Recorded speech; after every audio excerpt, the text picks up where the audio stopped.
The following presentation is an updated version of a speech given at the New York Press Association Annual Convention in 2008.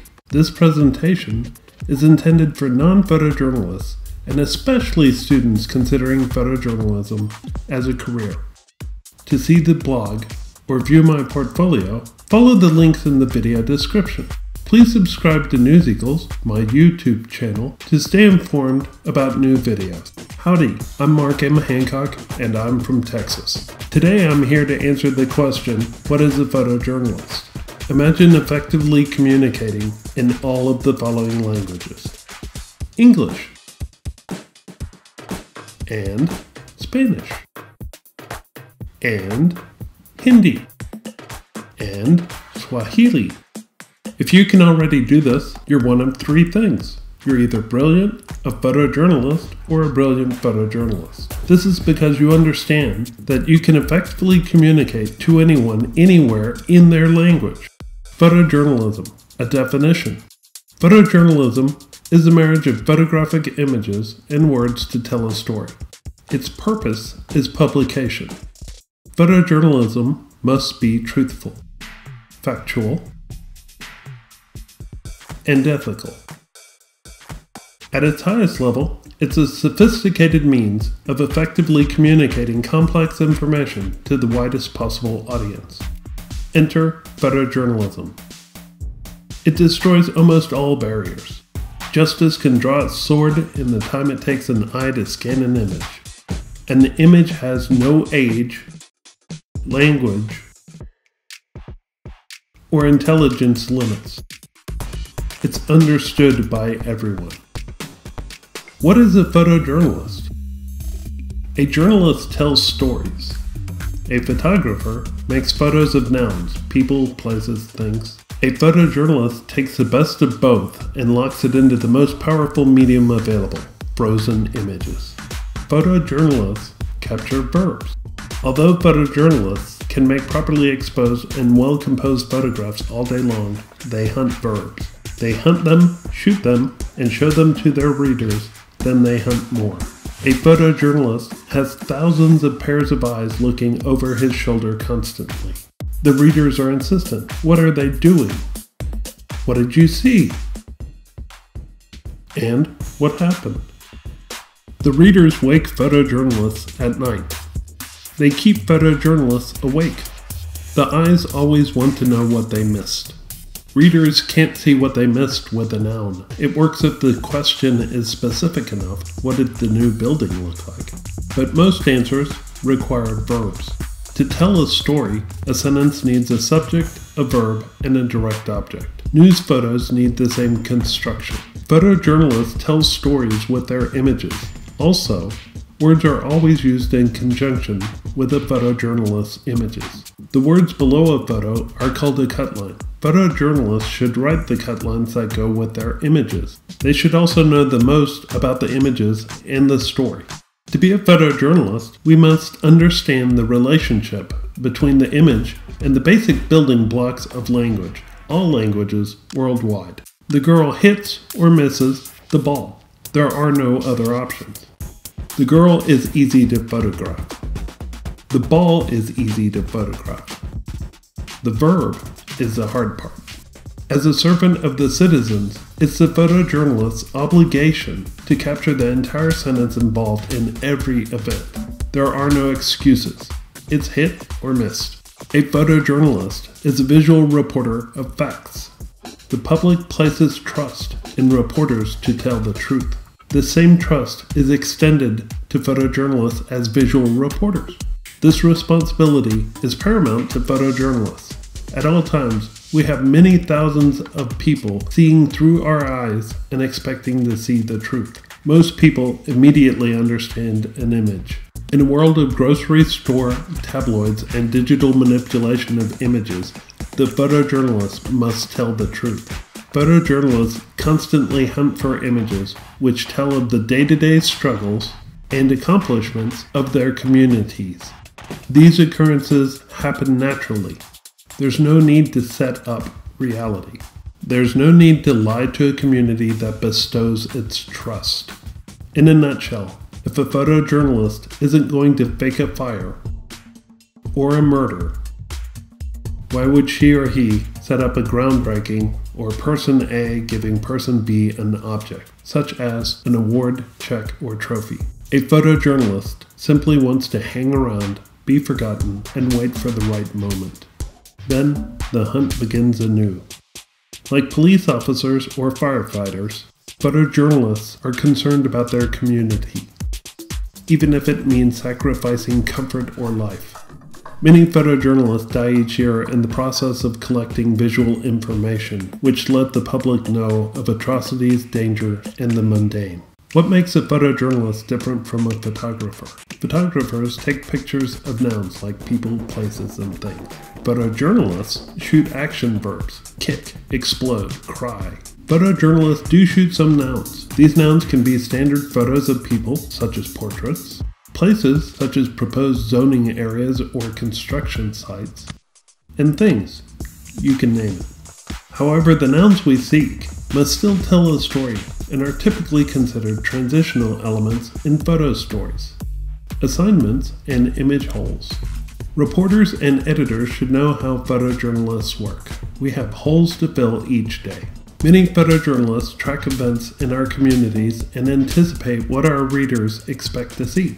As a general rule, many daily community newspapers expect 3 page 1 news images and 1 to 4 inside black and white news or business images, as well as 2 to 9 lifestyle images and 2 to 5 sports images. Metro newspapers expect more and have additional sections. Assignments are honored on a first-come, first-served basis, with some exceptions. Once a section has its initial image quota, priority shifts to another section until each section is safe. Then additional images are collected for future issues. Editorial news judgment is applied to image priority. Murder is more important than other planned occurrences. Unlike text reporters, visual reporters must be on location when events occur. Therefore, events with flexible time fall lower on a fixed priority scale, but have a greater overall editorial priority and may bump other items under time restrictions. Additionally, anything with front page potential usually has priority over section fronts and inside images. Since these are newspapers, here's the loose shooting priority. Breaking news, including murders, hostages, natural disasters, and major wrecks. General news, including funerals, courts, perp walks, and dignitary visits. Photo essays, major feature events, sporting events, festivals, educational events, feature photos, advertising, non-spec, illustrations, mugshots, sports portraits, and other portraits. Competition. Most photojournalists succumb to the competitive nature of photo contests. Unlike other journalism competitions, which separate stories by circulation, most photojournalists and photographers compete head-to-head with their best images. The winner takes all. Consequently, additional enthusiasm and effort goes towards potentially competitive images. Graft and gifts. All a photojournalist should require is unlimited access and documents. As the citizen's servant, the photojournalist shouldn't accept anything other than water. If the photojournalist accepts gifts, any gifts, the photojournalist is perceived as corrupt and perpetuates the myth about evil media. Coverage zones. In newspapers, there are coverage zones. Larger papers have larger pieces of turf. This zone is created by physical circulation geography, area of influence upon the circulation area, and predominant interest of the area. Outside of this area, the story must warrant leaving the community unattended by the photojournalist should breaking news occur. Assigned events outside the circulation zone can include spot news, general news such as funerals and court cases, portions of photo essays, championship-level sporting events, and large events with an expected participation or spectator draw from the circulation area, such as fairs, festivals, and exhibitions. Personal views about the job. This is not a glamorous job. A photojournalist is a servant, like a waitress or a sanitation worker. They're expected to be on the job around the clock to serve the public. News never stops. Again, news never stops. You sleep when you can. You eat when you're done. You're never really off the clock. Photojournalists are role models. They don't want to be, but they are. At a mid-sized or small newspaper, a photojournalist can't have a night on the town and neglect his or her city. Everyone from the little tykes to the senior citizens knows the photojournalist. Photojournalists are the visible portion of the newspaper. Photojournalists must crawl through barnyard dung for one shoot and arrive at the annual celebrity gala an hour later. Photojournalists love the communities we cover and the people who live in these wonderful places. We also love our job and this profession. The work is hard but satisfying and meaningful. I get all the good assignments. I'd like to say there's no such thing as a bad assignment. This isn't true. During monthly meetings in Dallas, we joke that someone gets all the good assignments. This means that someone made diamonds from coal. We even took it a step further and internalized this thought by saying, I get all the good assignments, which is true. A dedicated photojournalist can find a good image in every assignment. We understand this may be the first, last, or only time the subject will be in the newspaper, and they deserve our best effort.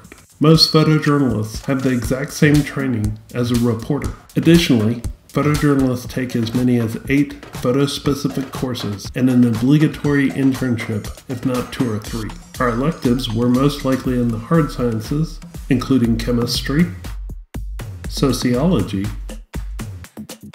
anthropology, geology, physical geography, and biology. We all have degrees, and a 3.5 GPA is considered a minimum. We've moved beyond nouns. Give me some motion and emotion, then everything will be okay. This is a point of impact for photojournalists. It's also what distinguishes the work of one from others. Here's where quality photojournalism work becomes powerful. Even minor verbs and subtle emotions separate a photojournalist's image from average images. It's different. The verbs we capture tap into pre-existing chemically stored emotional bonds of the viewers. How photojournalists make memorable images. Photojournalists can give viewers subjects in context with authority and create sympathy or empathy. These images are most compelling when combined with a powerful action verb and strong emotional content. Context. Most daily photojournalism work takes place in the real world. The backgrounds of our images aren't painted, they're real places. Often, they're real places where most daily viewers have visited. Viewers immediately connect the background to their own emotional memories of the place. Although location is important to subscribers, other viewers correlate the background to somewhere they have been. Although subtle, our images are already beginning to mean different things to each viewer. Images start to become unique to each viewer as their brain connect visual and emotional memories. This is most true with uniform environments such as sports. While photojournalists shoot pee-wee football games in the suburbs, the background may remind a former football player of his college days. The backgrounds we capture are enough to make an image memorable and connect with the viewer's emotions. Authority. In addition to context, photojournalistic images have authority. Our images are primarily facts. When viewers see our images published in the paper or on the web, they're viewed as facts. The cut line verifies the facts of the image for skeptical viewers. Most day-to-day images don't require this factor to connect to viewers' emotions, but images with new data require this authority, sympathy, and empathy. Photojournalists want viewers to find parallels in our images to their own lives. This is why our work is sometimes called a reflection of the community. We show the community to itself. By doing so, the community connects deeply with the publication. If we can't get this level of sympathy or empathy between our image subjects and our readers, the images are unlikely to have any impact on the readers and are basically page fillers. We want readers to feel they have been there and done that and connect the image with every emotion they felt under similar stressful situations. Obviously, the impact of the image varies greatly from reader to reader. At the inexperienced end of the spectrum, empathy with the subject is probably created. Viewers may not feel the image, but they can imagine themselves in a similar situation and have an emotional response. Worldly readers may experience total sympathy with the subject. The image is immediately connected to deeply burned chemical trails in the brain. Painful memories are replayed and connected to the image on the page. They feel his emotions. They have sympathy. Powerful action verbs. Subjects with relatively passive verbs can still etch into the minds of viewers and connect to stored information deep within the viewer's own brains. When powerful action verbs are introduced to our images, images are most likely to affect viewers. Visual verbs such as fall, explode, slam, rip summon defensive responses within the viewer's brains. Images which contain powerful action verbs can elicit physical reactions from viewers. Photojournalists want viewers to have these gut reactions. This means our image was connected by the viewer to additional nerve centers within their body. The image isn't simply mental, but becomes physical as well. In other words, it'll be remembered for a while. In addition to the neural traces, it now has physical reinforcement. While the physical reaction isn't as obvious, brains connect viewers' emotional content to images. Many emotions have become verbs. Scream and cry are common examples. Other emotions, such as fear or pain, are implied and understood by the viewer from facial expressions. These emotions are best displayed on the subject's face. This is why most editors want to clearly see people's faces. Body language or position alone can also convey the emotion without the ability to see the subject's face. However, readers can more rapidly and effectively connect directly to the subject if the subject's eyes are visible and in focus. The viewer feels the emotion while seeing the image. We want to tap into the viewer's feelings to maximize the impact of our image. As such, viewers are likely to absorb images completely when emotional elements are introduced. This is the key to a successful image. Photojournalism's goal. The goal of photojournalism is to communicate with viewers through truthful images and words. If we place subjects in context and create sympathy or empathy while documenting a powerful action verb and strong emotional content, we have succeeded. If all of this can be done while presenting a new word to our viewers, we've created something truly worthy of our viewers' time. A new word. Photojournalism shares many qualities with our writing partners. I've already discussed the need for complete visual sentences containing a noun, verb, and direct object. However, a journalist must have a certain flair for the language to challenge readers. So must the photojournalist. When I'm reading a news story, I'm occasionally stopped by a new word. I'll try to reason the meaning of the word from the story context surrounding the words. I also consider similar English and Latin words. If this doesn't work, I get a dictionary and find the meaning. I enjoy the process and see each new word as a personal challenge. The same holds true for photography. While readers are scanning the pages or browsing the website, we need to stop them with a new visual word. The image still contains all the story elements previously discussed, but it must somehow be new and interesting. We want a normal reader to think, what the heck is that? We want to force the reader to look at the image for supporting information as to the meaning of the image. If the viewer still can't understand the meaning of the image, they can read the cut line as a definition for the image. Then, being fully informed, the image has more meaning for the viewer. the image suddenly makes sense. This is the goal. It isn't easy to achieve this kind of image. To make these images, photojournalists must look hard to find the image. Just as great writers struggle for the exact word, photojournalists walk a tightrope themselves to find the right combination of framing, lenses, lights, emotion, action for the right image. When the right word comes to mind, it's a eureka moment for the writer and the photojournalist alike. Enough for now.